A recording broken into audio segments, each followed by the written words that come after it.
अब बड़ी बात यह है कि पाकिस्तान परमाणु धमकी बार बार दे रहा है, लेकिन भारत के पास परमाणु से कई हजार गुना शक्तिशाली बम मौजूद है। अब आपको भारत की ताकत दिखाता हूं। पाकिस्तान भारत के सामने कहीं नहीं टिकता है। भारत के पास ऐसा बम है जो परमाणु से ज्यादा ताकतवर। परमाणु बम को सबसे खतरनाक हथियार जरूर माना जाता है। पूरे इलाके में परमाणु बम से तबाही का खतरा होता है, यह सच है। 1945 में जापान के हिरोशिमा नागासाकी में परमाणु बम गिरा था। परमाणु धमाके से उस वक्त सोचिए 2 लाख से ज्यादा लोग मारे गए थे। पाकिस्तान इसी परमाणु बम की बार बार धमकी दे रहा है, लेकिन भारत के पास परमाणु बम से ज्यादा खतरनाक हथियार भी हैं। न्यूक्लियर बम से 1000 गुना ज्यादा खतरनाक हाइड्रोजन बम है। यह 10 सेकंड में सूरज जितनी चमक वाला आग का गोला बनाता है और इतनी ज्यादा गर्मी और आग फैलाता है कि सब कुछ राख कर देता है। यह इलाके में इंसानों से लेकर पेड़ पौधे तक को तबाह कर सकता है। और सबसे पहले खतरनाक हाइड्रोजन बम अमेरिका ने तैयार किया था। रूस, चीन और भारत जैसे कुछ देशों के पास ही हाइड्रोजन बम है। भारत ने 1998 में जो 5 परमाणु परीक्षण किए थे, दावा किया जाता है कि उनमें से एक हाइड्रोजन बम भी था।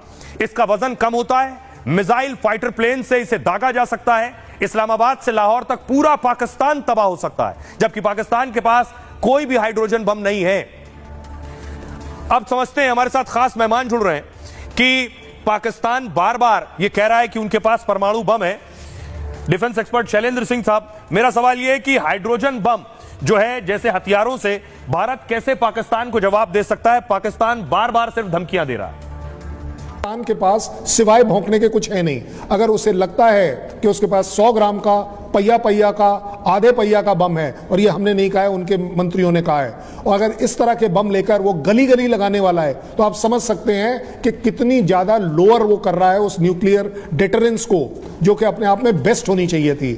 मेरा अपना आकलन है कि भारत को किसी भी तरह से कंपेयर अपने साथ नहीं करना चाहिए पाकिस्तान को। मेरे लिए ये इंसल्ट है, चाहे वो न्यूक्लियर हो। ये उन्हीं के वहां पर बोला जा रहा है कि पाकिस्तान आर्मी से इंडियन आर्मी 4 गुना बड़ी है कैपेबिलिटीज में, काबिलियत में। 6 गुना बड़ी एयरफोर्स है इंडिया की, 8 गुना से भी ज्यादा बड़ी है नेवी इंडिया की। कहां का कंपैरिजन है?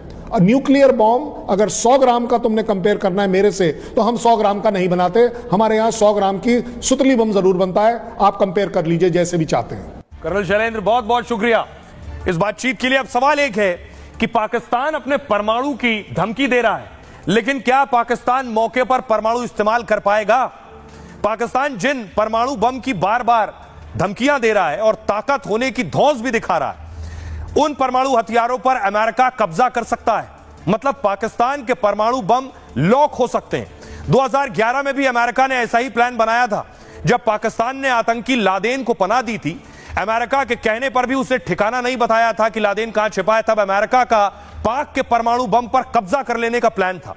पाक के परमाणु ठिकानों की लोकेशन मैपिंग कर ली गई थी कि कहां परमाणु हैं। तेजी से कब्जा करने के लिए ऑपरेशनल स्केच बनाए गए थे। परमाणु हथियारों को उड़ाने या निष्क्रिय करने की भी अमेरिका ने तैयारी कर ली थी। इसके लिए वैसे ही प्लानिंग थी जैसे ओसामा को घुसकर मारने की प्लानिंग थी। यानी सील कमांडो समेत कई जवानों की खास टीमें बनाई गई थी। जरूरत पड़ने पर वो घुसकर परमाणु प्लांट पर कब्जे की तैयारी में थे। मतलब पाक को पता चलने से पहले परमाणु बम छिन जाएंगे।